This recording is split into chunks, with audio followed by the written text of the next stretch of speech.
ਲੇਖਕ ਨਰਿੰਦਰ ਸਿੰਘ ਕਪੂਰ ਦੀ ਲਿਖੀ ਕਿਤਾਬ ਰਾਹ ਰਸਤੇ ਵਿੱਚੋਂ ਲਈ ਇੱਕ ਰਚਨਾ ਨਾਜਾਇਜ਼ ਰਿਸ਼ਤਿਆਂ ਦੀ ਵਿਆਕਰਨ ਤੁਹਾਡੇ ਨਾਲ ਸਾਂਝੀ ਕਰ ਰਹੇ ਹਾਂ।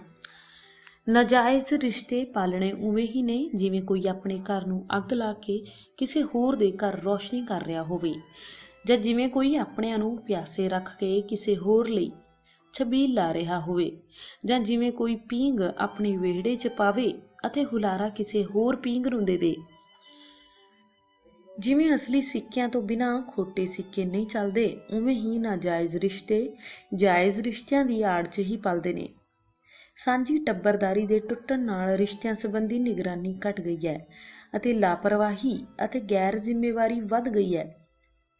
ਛੋਟੀਆਂ ਥਾਵਾਂ ਤੇ ਸਾਰੇ ਇੱਕ ਦੂਜੇ ਨੂੰ ਜਾਣਦੇ ਹੁੰਦੇ ਨੇ, ਸੋ ਨਾਜਾਇਜ਼ ਰਿਸ਼ਤਿਆਂ ਦੇ ਉਸਰਨ ਦੀਆਂ ਬਹੁਤੀਆਂ ਸੰਭਾਵਨਾਵਾਂ ਨਹੀਂ ਹੁੰਦੀਆਂ। ਅਜਿਹੀਆਂ ਥਾਵਾਂ ਤੇ ਬਹੁਤੇ ਨਾਜਾਇਜ਼ ਰਿਸ਼ਤੇ ਸਾਂਝੇ ਘਰ ਦੇ ਜੀਆਂ ਵਿਚਕਾਰ ਅਤੇ ਘਰਾਂ ਦੇ ਅੰਦਰ ਹੀ ਉਸਰਦੇ ਨੇ।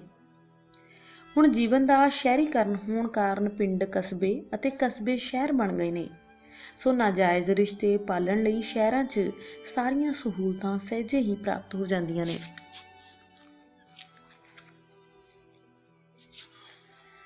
ਅਜੋਕਾ ਮਨੁੱਖ ਹੁਣ ਜੀਵਨ ਦੀਆਂ ਸਾਦੀਆਂ ਸਿੱਧੀਆਂ ਤੇ ਸਾਧਾਰਨ ਖੁਸ਼ੀਆਂ ਤੇ ਤਸੱਲੀਆਂ ਨਾਲ ਪ੍ਰਸੰਨ ਨਹੀਂ ਹੁੰਦਾ। ਹੁਣ ਲੋਕ ਘਰ ਦੀ ਸਾਦੀ ਪਰ ਸਦਾ ਬਹਾਰੀ ਦਾਲ ਰੋਟੀ ਨਾਲ ਸੰਤੁਸ਼ਟ ਨਹੀਂ ਹੁੰਦੇ। ਉਹਨਾਂ ਨੂੰ ਬਾਹਰ ਮਸਾਲੇਦਾਰ ਚਾਟ ਖਾਣ ਅਤੇ ਨਿੱਤ ਨਵੇਂ ਪਕਵਾਨ ਪਰਖਣ ਦੀ ਆਦਤ ਪੈ ਗਈ ਹੈ ਅਤੇ ਪੈ ਰਹੀ ਹੈ।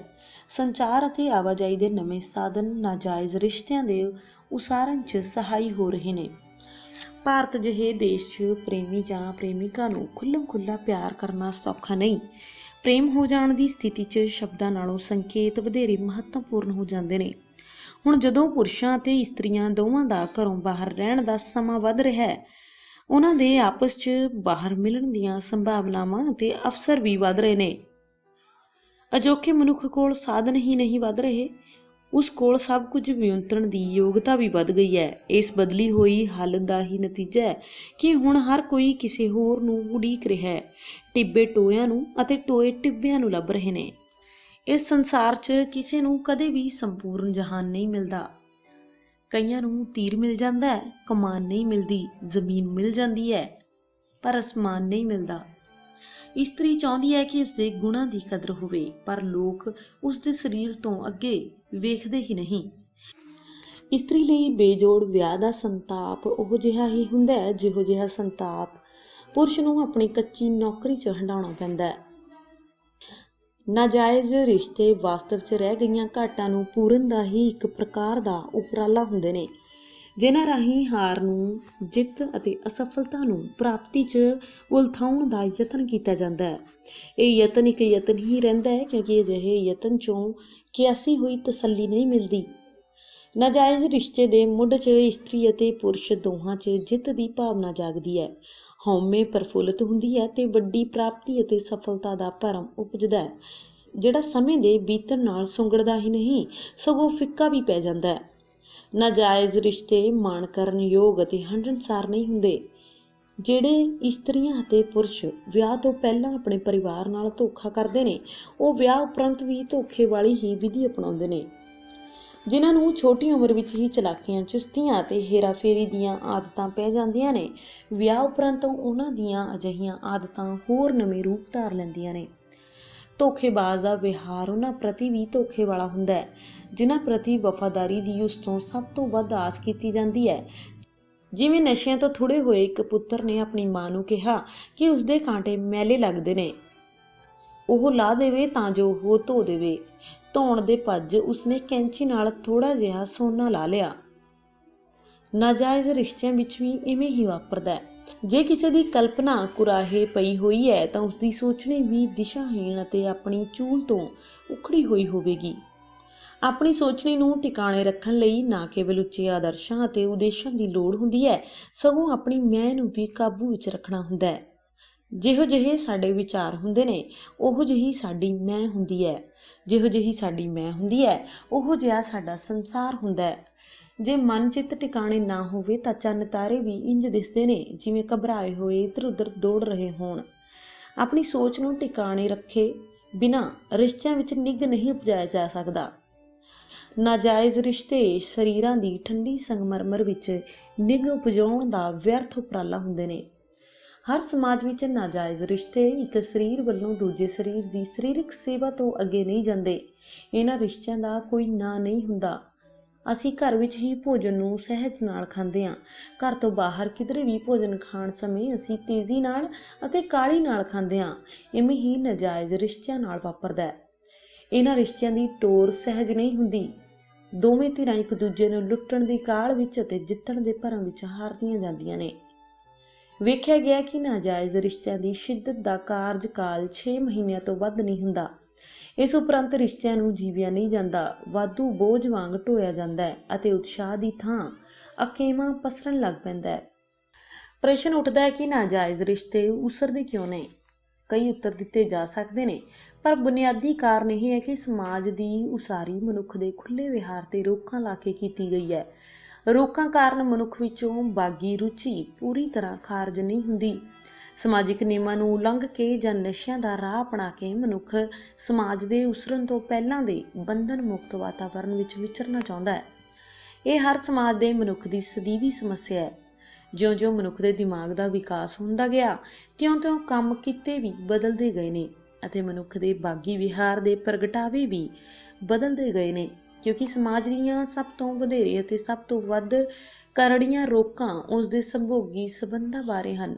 ਸੋ ਮਨੁੱਖ ਦੇ ਇਸ ਖੇਤਰ ਵਿਚਲੇ ਵਿਹਾਰ ਨੂੰ ਅਜੇ ਤੱਕ ਪੂਰੀ ਤਰ੍ਹਾਂ ਨਿਯੰਤਰਣ ਵਿੱਚ ਨਹੀਂ ਲਿਆਂਦਾ ਜਾ ਸਕਿਆ। ਲੰਮਾ ਅਰਸਾ ਮਨੁੱਖ ਭੁੱਖ ਦੀ ਸਮੱਸਿਆ ਨਾਲ ਜੂਝਦਾ ਰਿਹਾ ਅਤੇ ਇਹ ਸਮੱਸਿਆ ਮਨੁੱਖ ਨੇ ਲਗਭਗ ਹੱਲ ਕਰ ਲਈ ਹੈ। ਹੁਣ ਮਨੁੱਖ ਨੂੰ ਭੁੱਖ ਨਾਲ ਮਰਨ ਦਾ ਡਰ ਨਹੀਂ ਰਿਹਾ, ਸੋ ਉਸ ਵਿੱਚ ਕਾਮ ਦੀਆਂ ਨਵੀਆਂ ਭੁੱਖਾਂ ਜਾਗ ਪਈਆਂ ਨੇ। ਜਦੋਂ ਮਨੁੱਖ ਵਿੱਚ ਭੁੱਖ ਅਤੇ ਕਾਮ ਦੋਵੇਂ ਸ਼ਾਂਤ ਹੋ ਜਾਂਦੇ ਨੇ ਤਾਂ ਪ੍ਰਸਿੱਧੀ ਅਤੇ ਪ੍ਰਸ਼ੰਸਾ ਦੀਆਂ ਭੁੱਖਾਂ ਜਾਗ ਪੈਂਦੀਆਂ ਨੇ। ਪ੍ਰਸ਼ੰਸਾ ਦੀ ਭੁੱਖ ਸ਼ਾਂਤ ਹੋਣ ਉਪਰੰਤ ਰਾਜਨੀਤਿਕ ਸ਼ਕਤੀ ਅਤੇ ਮਾਨਤਾ ਦੀ ਭੁੱਖ ਜਾਗ ਪੈਂਦੀ ਹੈ। ਮਨੁੱਖ ਦਾ ਇਹ ਦੁਰਭਾਗ ਹੈ ਕਿ ਆਤਮਕ ਅਨੁਭਵ ਉਸ ਨੂੰ ਖਿੱਚ ਨਹੀਂ ਪਾ ਰਿਹਾ। ਇਸ ਅਨੁਭਵ ਵਿੱਚ ਸਭ ਪ੍ਰਕਾਰ ਦੀਆਂ ਭੁੱਖਾਂ ਲੋਪ ਹੋ ਜਾਂਦੀਆਂ ਨੇ। ਇੱਕ ਦੁਰਭਾਗ ਇਹ ਵੀ ਹੈ ਕਿ ਅਜੋਕਾ ਮਨੁੱਖ ਆਤਮਕ ਚੋਲੇ ਦਾ ਪਖੰਡ ਰਚ ਕੇ ਵਾਸਤਵ ਵਿੱਚ ਭੋਜਨ, ਕਾਮ ਅਤੇ ਪ੍ਰਸ਼ੰਸਾ ਦੀ ਭੁੱਖ ਵਿੱਚ ਉਲਝਿਆ ਹੋਇਆ ਹੈ। ਜਿਨ੍ਹਾਂ ਨੇ ਦੂਜਿਆਂ ਲਈ ਉਦਾਹਰਨ ਬਣਨਾ ਸੀ, ਉਹ ਆਪ ਸਭ ਤੋਂ ਵੱਧ ਗੋਤੇ ਖਾ ਰਹੇ ਨੇ। ਹਰ ਪੀੜ੍ਹੀ ਦੇ ਨੈਤਿਕ ਅਸੂਲ ਹੀ ਵੱਖਰੇ ਨਹੀਂ ਹੁੰਦੇ। ਹਰ ਪੀੜ੍ਹੀ ਦਾ ਨੈਤਿਕਤਾ ਪ੍ਰਤੀ ਦ੍ਰਿਸ਼ਟੀਕੋਣ ਵੀ ਵੱਖਰਾ ਹੁੰਦਾ ਹੈ। ਇੱਕ ਪੀੜ੍ਹੀ ਦੀ ਅਸ਼ਲੀਲਤਾ ਅਗਲੇਰੀ ਪੀੜ੍ਹੀ ਲਈ ਪ੍ਰਵਾਨਿਤ ਅਤੇ ਪ੍ਰਚਲਿਤ ਫੈਸ਼ਨ ਬਣ ਜਾਂਦੀ ਹੈ। ਸਮਾਜ ਅਤੇ ਖੇਤਰ ਕੋਈ ਹੋਵੇ, ਗਲਤ ਰਾਹਾਂ ਤੋਂ ਲੰਘ ਕੇ ਕਦੇ ਵੀ ਸਹੀ ਮੰਜ਼ਿਲ ਤੇ ਨਹੀਂ ਪਹੁੰਚਿਆ ਜਾ ਸਕਦਾ। ਕਿਸੇ ਫੌਜ ਦੀ ਸ਼ਕਤੀ ਲੜਾਈ ਜਿੱਤਣ ਵਿੱਚ ਨਹੀਂ ਹੁੰਦੀ, ਸਗੋਂ ਸ਼ਾਂਤੀ ਬਣਾਈ ਰੱਖਣ ਵਿੱਚ ਹੁੰਦੀ ਹੈ।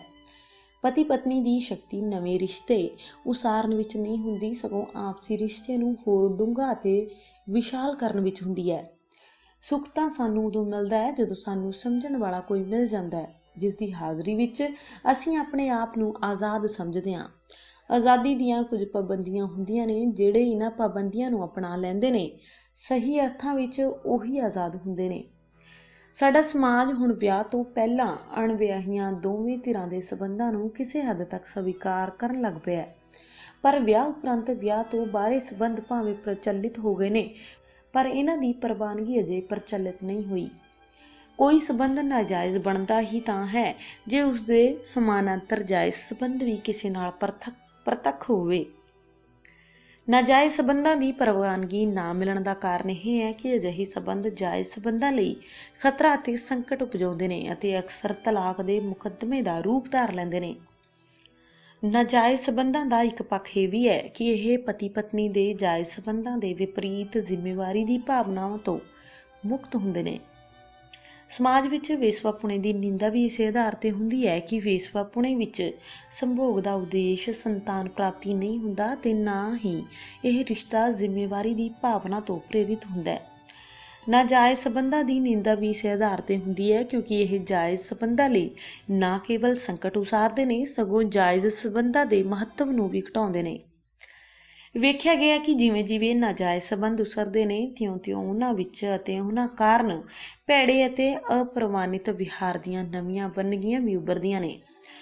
ਨਾਜਾਇਜ਼ ਸਬੰਧ ਨਾਜਾਇਜ਼ ਬਣਦੇ ਹੀ ਤਾਂ ਨੇ ਜੇ ਆਮ ਕਰਕੇ ਦੋਵੇਂ ਅਤੇ ਘੱਟੋ ਘੱਟ ਇੱਕ ਧਿਰ ਵਿਆਹੀ ਹੋਈ ਹੋਵੇ।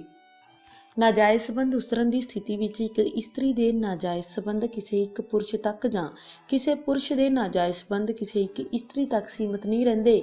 ਇਹਨਾਂ ਦਾ ਇੱਕ ਸਿਲਸਿਲਾ ਚੱਲ ਪੈਂਦਾ ਹੈ ਤੇ ਨਸ਼ੇ ਕਰਨ ਜਾਂ ਜੂਆ ਖੇਡਣ ਜਾਂ ਦੂਜਿਆਂ ਨੂੰ ਠੱਗਣ ਜਿਹੀਆਂ ਭੈੜੀਆਂ ਆਦਤਾਂ ਨਾਲ ਰਲਦੀਆਂ ਜਾਂਦੀਆਂ ਨੇ ਅਤੇ ਸਥਿਤੀ ਅਜਿਹੀ ਬਣ ਜਾਂਦੀ ਹੈ ਕਿ ਅੱਗੇ ਤਾਂ ਜਾਇਆ ਜਾ ਸਕਦਾ ਹੈ ਪਰ ਪਿੱਛੇ ਮੁੜਨ ਦੇ ਰਾਹ ਬੰਦ ਹੋ ਜਾਂਦੇ ਨੇ। ਜੇਕਰ ਨਾਜਾਇਜ਼ ਸੰਬੰਧ ਚੜ੍ਹਦੀ ਅਵਸਥਾ ਵਿੱਚ ਹੋਣ ਤਾਂ ਇਸਤਰੀ ਵੱਲੋਂ ਆਪਣੇ ਪ੍ਰੇਮੀ ਨਾਲ ਰਲ ਕੇ ਆਪਣੇ ਪਤੀ ਜਾਂ ਆਪਣੇ ਬੱਚਿਆਂ ਦਾ ਕਤਲ ਕਰਨ ਜਾਂ ਪੁਰਸ਼ ਵੱਲੋਂ ਆਪਣੀ ਪ੍ਰੇਮਿਕਾ ਨਾਲ ਰਲ ਕੇ ਆਪਣੀ ਪਤਨੀ ਨੂੰ ਮਾਰ ਦੇਣ ਦੀਆਂ ਵਾਰਦਾਤਾਂ ਵੀ ਵਾਪਰਦੀਆਂ ਨੇ। ਮੁਸ਼ਕਿਲ ਉਦੋਂ ਪੈਦਾ ਹੁੰਦੀ ਹੈ ਜਦੋਂ ਨਾਜਾਇਜ਼ ਸੰਬੰਧ ਉਸਰਨ ਉਪਰੰਤ ਇਸਤਰੀ ਜਾਂ ਪੁਰਸ਼ ਇੱਕ ਦੂਜੇ ਨੂੰ ਤਿਆਗ ਕੇ ਕਿਸੇ ਹੋਰ ਨਾਲ ਨਾਜਾਇਜ਼ ਰਿਸ਼ਤਾ ਉਸਾਰਨ ਦਾ ਯਤਨ ਕਰਦੇ ਨੇ। ਜੇ ਪ੍ਰੇਮਿਕਾ ਕਿਸੇ ਹੋਰ ਨਾਲ ਵਿਆਹ ਕਰਵਾ ਲਵੇ ਤਾਂ ਪ੍ਰੇਮੀ ਸਹਿ ਲੈਂਦਾ, ਪਰ ਜੇ ਉਹ ਕਿਸੇ ਹੋਰ ਨਾਲ ਪ੍ਰੇਮ ਸੰਬੰਧ ਉਸਾਰੇ ਤਾਂ ਪ੍ਰੇਮੀ ਸਹਿਣ ਨਹੀਂ ਕਰੇਗਾ। ਅਜਿਹੀ ਸਥਿਤੀ ਝਟਪਟ ਨਹੀਂ ਵਾਪਰਦੀ, ਪਰ ਜਦੋਂ ਵਾਪਰਦੀ ਹੈ ਤਾਂ ਅਸਹਿ ਹੋ ਜਾਂਦੀ ਹੈ ਤੇ ਹਾਰੀ ਹੋਈ ਧਿਰ ਨੇ ਜੀਵਨ ਵਿੱਚ ਜਿੰਨੀਆਂ ਗਾਲਾਂ ਸੁਣੀਆਂ ਹੁੰਦੀਆਂ ਨੇ ਉਹ ਸਾਰੀਆਂ ਕੱਢ ਦਿੱਤੀਆਂ ਜਾਂਦੀਆਂ ਨੇ। ਪੱਥਰ ਟੁੱਟਦਾ ਤਾਂ ਅਖੀਰਲੀ ਸੱਟ ਨਾਲ ਹੈ, ਪਰ ਅਖੀਰਲੀ ਸੱਟ ਤੋਂ ਮਾਰੀਆਂ ਪਹਿਲੀਆਂ ਸੱਟਾਂ ਬੇਕਾਰ ਨਹੀਂ ਜਾਂਦੀਆਂ। ਜਿੱਥੇ ਕਾਮੁਕ ਸ਼ਕਤੀ ਦਾ ਬੋਲਬਾਲਾ ਹੋਵੇ ਉੱਥੇ ਇਖਲਾਕੀ ਸੰਜਮ ਦੀ ਵਾਹ ਨਹੀਂ ਚੱਲਦੀ। ਜਿੱਥੇ ਕਾਮੁਕ ਸ਼ਕਤੀ ਦਾ ਬੋਲਬਾਲਾ ਹੋਵੇ ਉੱਥੇ ਇਖਲਾਕੀ ਸੰਜਮ ਦੀ ਵਾਹ ਨਹੀਂ ਚੱਲਦੀ। ਅਜਿਹੀ ਸਥਿਤੀ ਵਿੱਚ ਪੁਰਸ਼ ਅਤੇ ਇਸਤਰੀ ਦੋਵੇਂ ਵੱਖਰਾ ਵੱਖਰਾ ਵਿਹਾਰ ਪ੍ਰਗਟਾਉਂਦੇ ਨੇ। ਪੁਰਸ਼ ਦੇ ਮੁਕਾਬਲੇ ਇਸਤਰੀ ਵਿੱਚ ਦੁਖੀ ਅਤੇ ਉਦਾਸ ਹੋਣ ਦੀ ਸ਼ਕਤੀ ਅਤੇ ਸਮਰੱਥਾ ਵਧੇਰੇ ਹੁੰਦੀ ਹੈ, ਪਰ ਇਸਤਰੀ ਕੋਲ ਪਛਤਾਵਾ ਕਰਨ ਦੀ ਸ਼ਕਤੀ ਪੁਰਸ਼ ਦੇ ਮੁਕਾਬਲੇ ਘੱਟ ਹੁੰਦੀ ਹੈ। ਮਾੜਾ ਕੰਮ ਕਰਕੇ ਪੁਰਸ਼ ਅਕਸਰ ਪਛਤਾਉਂਦਾ ਹੈ, ਜਦੋਂ ਕਿ ਇਸਤਰੀ ਅਕਸਰ ਦੁਖੀ ਹੁੰਦੀ ਹੈ। ਪੁਰਸ਼ ਬਦਲਾ ਲੈਣ ਬਾਰੇ ਅਤੇ ਇਸਤਰੀ ਆਤਮਘਾਤ ਕਰਨ ਬਾਰੇ ਸੋਚਣ ਲੱਗ ਪੈਂਦੀ ਹੈ। ਭਾਵੇਂ ਇਸਤਰੀਆਂ ਤੇ ਸਮਾਜਿਕ ਦਬਾਅ ਵਧੇਰੇ ਅਤੇ ਰੋਕਾਂ ਅਧਿਕ ਹੁੰਦੀਆਂ ਨੇ, ਪਰ ਉਹਨਾਂ ਵਿੱਚ ਪੁਰਸ਼ਾਂ ਦੇ ਮੁਕਾਬਲੇ ਗੁਪਤ ਅਤੇ ਲੁਕਵੇਂ ਵਿਹਾਰ ਦੀ ਯੋਗਤਾ ਵਧੇਰੇ ਹੁੰਦੀ ਹੈ। ਸਮੁੱਚੇ ਰੂਪ ਵਿੱਚ ਇਖਲਾਕ, ਇੱਜ਼ਤ ਅਤੇ ਅਣਖ ਦੇ ਪੱਖੋਂ ਇਸਤਰੀਆਂ ਦੇ ਮੁਕਾਬਲੇ ਪੁਰਸ਼ ਵਧੇਰੇ ਸੁਚੇਤ ਹੁੰਦੇ ਨੇ। ਇਸੇ ਕਾਰਨ ਕਰਕੇ ਪੁਰਸ਼ਾਂ ਦੇ ਪ੍ਰਤੀਕਰਮ ਵਧੇਰੇ ਸ਼ਕਤੀਸ਼ਾਲੀ, ਹਿੰਸਕ ਅਤੇ ਵਿਨਾਸ਼ਕਾਰੀ ਹੁੰਦੇ ਨੇ। ਸਾਡੇ ਸਮਾਜ ਵਿੱਚ ਕਾਮੀ, ਅਵਾਰਾ ਇਸਤਰੀ ਅਤੇ ਗੈਰ ਜ਼ਿੰਮੇਵਾਰ ਸ਼ਰਾਬੀ ਪੁਰਸ਼ ਦਾ ਦਰਜਾ ਲਗਭਗ ਬਰਾਬਰ ਹੈ। ਜਦੋਂ ਕੋਈ ਵਿਅਕਤੀ ਅਚਾਨਕ ਆਪਣੀ ਉਮਰ ਤੋਂ ਘੱਟ ਉਮਰ ਵਾਲੇ ਕੱਪੜੇ ਪਾਉਣ ਲੱਗ ਪਵੇ ਅਤੇ ਪੁਰਸ਼ ਅਚਾਨਕ ਨਵੇਂ ਖਰਚੇ ਕਰਨ ਲੱਗ ਪਵੇ ਅਤੇ ਛੁਪੇ ਹੋਏ ਸੁਨੇਹਾਂ ਵਾਲੇ ਤੋਹਫੇ ਖਰੀਦਣ ਲੱਗ ਪਵੇ ਤਾਂ ਅਜਿਹੇ ਵਿਹਾਰ ਵਿੱਚੋਂ ਕਿਸੇ ਨਾਜਾਇਜ਼ ਰਿਸ਼ਤੇ ਦੇ ਉਸਰਨ ਦੇ ਸੰਕੇਤ ਮਿਲਣ ਲੱਗ ਪੈਂਦੇ ਨੇ।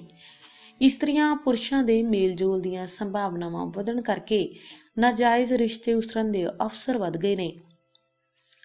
ਜਿਵੇਂ ਜਾਸੂਸ ਦੀ ਸ਼ਕਤੀ ਗੁਪਤ ਰਹਿਣ ਵਿੱਚ ਹੁੰਦੀ ਹੈ, ਉਵੇਂ ਹੀ ਨਾਜਾਇਜ਼ ਰਿਸ਼ਤੇ ਉਤਨਾ ਚਿਰ ਹੀ ਚੰਗੇ ਲੱਗਦੇ ਨੇ ਜਿੰਨਾ ਚਿਰ ਇਹ ਗੁਪਤ ਰਹਿਣ। ਹਰ ਇਸਤਰੀ ਦੀ ਕੋਈ ਨਾ ਕੋਈ ਸਹੇਲੀ ਅਤੇ ਹਰ ਪੁਰਸ਼ ਦਾ ਕੋਈ ਨਾ ਕੋਈ ਦੋਸਤ ਹੁੰਦਾ ਹੈ।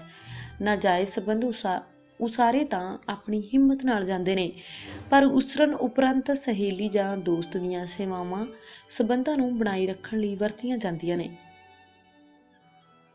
ਖਾਣ ਪੀਣ ਅਤੇ ਬੋਲਚਾਲ ਦਾ ਪੱਧਰ ਬਦਲਣ ਨਾਲ ਇਹਨਾਂ ਸਹਾਇਕ ਧਿਰਾਂ ਨੂੰ ਵੀ ਨਵੇਂ ਸੰਬੰਧਾਂ ਵਿੱਚ ਸ਼ਾਮਲ ਕਰ ਲਿਆ ਜਾਂਦਾ ਹੈ। ਹਰ ਕਿਸੇ ਨੂੰ ਖਤਰੇ ਵਾਲੀ ਸਥਿਤੀ ਵਿੱਚ ਵਿਚਰਨ ਅਤੇ ਨਵੇਂ ਪ੍ਰਯੋਗ ਕਰਨ ਦਾ ਆਨੰਦ ਆਉਂਦਾ ਹੈ।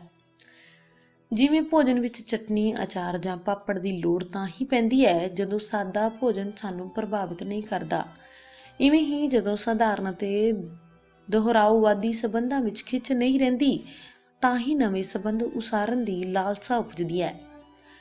ਸੈਰ ਸਪਾਟੇ ਲਈ ਜਾਣ ਵਾਲੀਆਂ ਥਾਵਾਂ ਤੇ ਭੋਜਨ ਕਰਨ, ਨਵੇਂ ਲੋਕਾਂ ਨੂੰ ਮਿਲਣ, ਨਵੇਂ ਪਹਿਰਾਵੇ ਪਹਿਨਣ ਆਦਿ ਦੀ ਇੱਛਾ ਨਵੀਨਤਾ ਪ੍ਰਤੀ ਤਾਂਘ ਦੀ ਸਦੀਵੀ ਮੂਲ ਪ੍ਰਵਿਰਤੀ ਵਿੱਚੋਂ ਜਨਮਦੀ ਹੈ।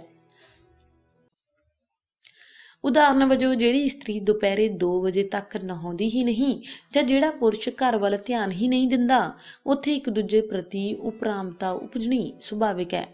ਇਹ ਉਪਰਾਮਤਾ ਹੀ ਨਵੇਂ ਪ੍ਰਯੋਗ ਕਰਨ ਲਈ ਪ੍ਰੇਰਨਾ ਸ਼ਕਤੀ ਬਣਦੀ ਹੈ।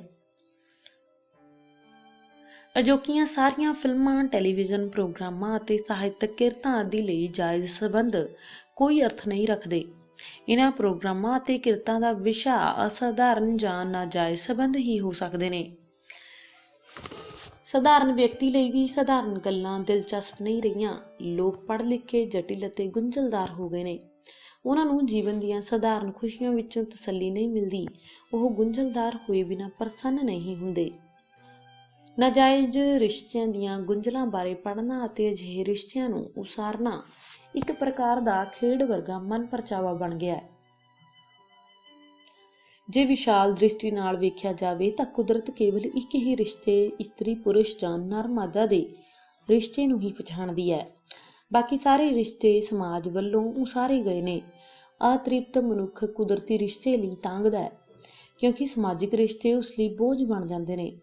ਜਦੋਂ ਜੀਵਨ ਦੇ ਹਰ ਖੇਤਰ ਵਿੱਚ ਵੰਨ-ਸੁਵੰਨਤਾ ਫੈਲ ਰਹੀ ਹੈ ਤਾਂ ਰਿਸ਼ਤਿਆਂ ਵਿੱਚ ਵੀ ਵੰਨ-ਸੁਵੰਨਤਾ ਦਾ ਆਉਣਾ ਸੁਭਾਵਿਕ ਹੈ।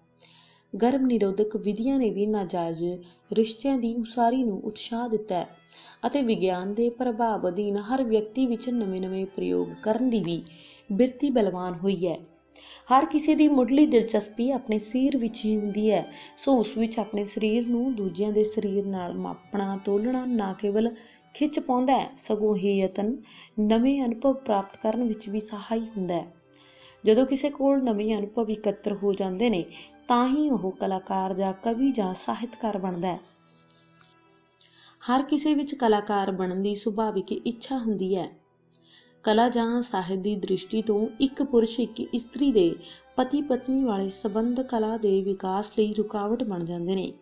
ਇਸੇ ਕਾਰਨ ਕਲਾਕਾਰ ਇਸਤਰੀ ਪੁਰਸ਼ਾਂ ਦੇ ਪਤੀ ਪਤਨੀ ਵਾਲੇ ਸੰਬੰਧ ਸੁਖਾਵੇਂ ਨਹੀਂ ਹੁੰਦੇ, ਕਿਉਂਕਿ ਕਲਾਕਾਰਾਂ ਵਿੱਚ ਨਵੇਂ ਅਨੁਭਵਾਂ ਲਈ ਤੀਬਰ ਤਾਂਘ ਹੁੰਦੀ ਹੈ। ਕੋਈ ਵੀ ਸਿਆਣਾ ਪੁਰਸ਼ ਇੱਕ ਇਸਤਰੀ ਨਾਲ ਅਤੇ ਕੋਈ ਵੀ ਸੋਹਣੀ ਇਸਤਰੀ ਇੱਕ ਪੁਰਸ਼ ਨਾਲ ਸੰਤੁਸ਼ਟ ਨਹੀਂ ਹੁੰਦੀ। ਯੂਰਪ ਵਿੱਚ ਨਾਜਾਇਜ਼ ਸੰਬੰਧਾਂ ਦਾ ਪਤਾ ਲੱਗ ਜਾਣ ਤੇ ਵੱਧ ਤੋਂ ਵੱਧ ਤਲਾਕ ਵਾਪਰਦਾ ਹੈ, ਜਦੋਂ ਕਿ ਏਸ਼ੀਅਨ ਦੇਸ਼ਾਂ ਵਿੱਚ ਕਤਲ ਵੀ ਹੁੰਦੇ ਨੇ। ਪ੍ਰੇਮੀ ਜਾਂ ਪ੍ਰੇਮਿਕਾ ਦਾ ਕਤਲ ਅਕਸਰ ਉਹੀ ਕਰਦੇ ਨੇ ਜਿਨ੍ਹਾਂ ਦੇ ਨਾਜਾਇਜ਼ ਸਰੀਰਕ ਸੰਬੰਧ ਉਸਰ ਚੁੱਕੇ ਹੁੰਦੇ ਨੇ, ਪਰ ਇੱਕ ਧਿਰ ਦਾ ਦੂਜੀ ਧਿਰ ਵਿੱਚ ਵਿਸ਼ਵਾਸ ਮੁੱਕ ਚੁੱਕਾ ਹੁੰਦਾ ਹੈ। ਬਲਾਤਕਾਰ ਅਕਸਰ ਬਦਲਾ ਲੈਣ ਦੀ ਭਾਵਨਾ ਤੋਂ ਪ੍ਰੇਰਿਤ ਹੁੰਦੇ ਨੇ। ਨਾਜਾਇਜ਼ ਸੰਬੰਧਾਂ ਵਿੱਚ ਜਦੋਂ ਇੱਕ ਧਿਰ ਦਾ ਕਤਲ ਹੋ ਜਾਂਦਾ ਹੈ ਤਾਂ ਇਸ ਕਤਲ ਦੀ ਗੁੱਥੀ ਪੁਲਿਸ ਲਈ ਸੁਲਝਾਉਣੀ ਔਖੀ ਨਹੀਂ ਹੁੰਦੀ। ਜਦੋਂ ਕਾਤਲ ਫੜ ਲਿਆ ਜਾਂਦਾ ਹੈ ਤਾਂ ਉਸ ਦਾ ਮੁੱਢਲਾ ਵਿਹਾਰ ਇਸ ਕਤਲ ਨੂੰ ਜਾਇਜ਼ ਠਹਿਰਾਉਣ ਵਾਲਾ ਹੁੰਦਾ ਹੈ ਅਤੇ ਕਾਤਲ ਧਿਰ ਆਪਣੀ ਅਣਖ, ਆਪਣੇ ਸਵੈਮਾਣ ਅਤੇ ਆਪਣੀ ਬੇਇੱਜ਼ਤੀ ਨੂੰ ਆਧਾਰ ਬਣਾ ਕੇ ਆਪਣੇ ਅਮਲ ਨੂੰ ਸਹੀ ਕਰਾਰ ਦਿੰਦੀ ਹੈ। ਏਸ਼ੀਅਨ ਦੇਸ਼ਾਂ ਵਿੱਚ ਇਸਤਰੀ ਪੁਰਸ਼ ਦੀ ਸਥਿਤੀ ਯੂਰਪੀਅਨ ਦੇਸ਼ਾਂ ਨਾਲੋਂ ਭਿੰਨ ਹੈ। ਏਸ਼ੀਅਨ ਦੇਸ਼ਾਂ ਦੀ ਇਸਤਰੀ ਦੇ ਮੁਕਾਬਲੇ ਯੂਰਪੀਅਨ ਇਸਤਰੀ ਵਧੇਰੇ ਸੁਚੇਤ, ਦਲੇਰ ਅਤੇ ਆਪਣੇ ਸੰਬੰਧੀ ਫੈਸਲੇ ਆਪ ਕਰਨ ਦੀ ਯੋਗਤਾ ਅਤੇ ਸਮਰੱਥਾ ਰੱਖਦੀ ਹੈ। ਏਸ਼ੀਅਨ ਦੇਸ਼ਾਂ ਵਿੱਚ ਪੁਰਸ਼ਾਂ ਦਾ ਸਮਾਜਿਕ ਮਹੱਤਵ ਇਸਤਰੀਆਂ ਦੇ ਮੁਕਾਬਲੇ ਵਧੇਰੇ ਹੈ। ਇਹਨਾਂ ਦੇਸ਼ਾਂ ਵਿੱਚ ਜਦੋਂ ਨਾਜਾਇਜ਼ ਸੰਬੰਧ ਉਸਰਦੇ ਨੇ ਤਾਂ ਇਹਨਾਂ ਵਿੱਚ ਇਸਤਰੀ ਦਾ ਸ਼ੋਸ਼ਣ ਵਧੇਰੇ ਹੁੰਦਾ ਹੈ। ਏਸ਼ੀਅਨ ਦੇਸ਼ਾਂ ਵਿੱਚ ਇਸਤਰੀ ਦੀ ਜ਼ਿੰਦਗੀ ਵਿਸ਼ਵਾਸ ਪਾਤਰ ਅਤੇ ਵਿਸ਼ਵਾਸਘਾਤੀ ਰਿਸ਼ਤਿਆਂ ਵਿਚਕਾਰ ਵਿਚਰਦੀ ਹੈ। ਇਸਤਰੀ ਆਪਣੇ ਵਿਸ਼ਵਾਸ ਪਾਤਰ ਨਾਲ ਇਕਲਾਪੇ ਵਿੱਚ ਵੀ ਵਿਚਰ ਸਕਦੀ ਹੈ, ਪਰ ਵਿਸ਼ਵਾਸਘਾਤੀ ਨਾਲ ਭੀੜ ਵਿੱਚ ਵਿਚਰਨਾ ਵੀ ਉਸ ਲਈ ਸੰਭਵ ਨਹੀਂ ਹੁੰਦਾ। ਪਿਆਰ ਅਤੇ ਵਿਆਹ ਵਾਂਗ ਨਾਜਾਇਜ਼ ਰਿਸ਼ਤੇ ਨੂੰ ਉਸਾਰਨ ਦੀ ਵੀ ਪਹਿਲ ਅਤੇ ਕਾਹਲ ਪੁਰਸ਼ ਕਰਦਾ ਹੈ, ਪਰ ਹਰ ਰਿਸ਼ਤੇ ਨੂੰ ਬਣਾਈ ਰੱਖਣ ਲਈ ਮਿਹਨਤ ਵਧੇਰੇ ਇਸਤਰੀ ਕਰਦੀ ਹੈ। ਰਿਸ਼ਤੇ ਦੀ ਪਕਿਆਈ ਅਤੇ ਸਦੀਵਤਾ ਇਸਤਰੀ ਦਾ ਉਦੇਸ਼ ਹੁੰਦੀ ਹੈ। ਅੱਜ ਕੱਲ੍ਹ ਕੁਝ ਨਵਾਂ ਕਰਨ ਦਾ ਪਾਗਲਪਨ ਹਰ ਕਿਸੇ ਤੇ ਸਵਾਰ ਹੈ। ਮਨੁੱਖ ਦਾ ਦੁਖਾਂਤ ਇਹ ਹੈ ਕਿ ਉਹ ਆਪਣੇ ਆਪ ਨੂੰ ਨਿਰਪੱਖ ਹੋ ਕੇ ਕਦੇ ਨਹੀਂ ਵੇਖਦਾ।